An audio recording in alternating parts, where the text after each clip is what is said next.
এই বনভূমির সে যেন বনলক্ষ্মী, পরিপূর্ণ যৌবনা, প্রাণময়ী, তেজস্বিনী, অথচ মুগ্ধা, অনভিজ্ঞা।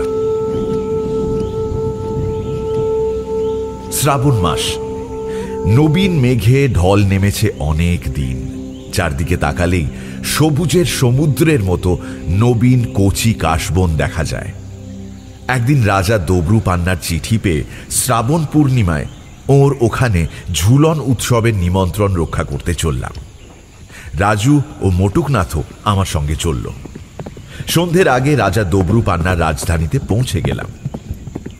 সেবারের সেই খড়ের ঘরখানা অতিথিদের অভ্যর্থনার জন্য চমৎকার করে পরিষ্কার করে রাখা হয়েছে। দেওয়ালে গিরিমাটির রং, পদ্ম গাছ ও ময়ূর আঁকা, শালকাঠের খুঁটির গায়ে লতা ও ফুল।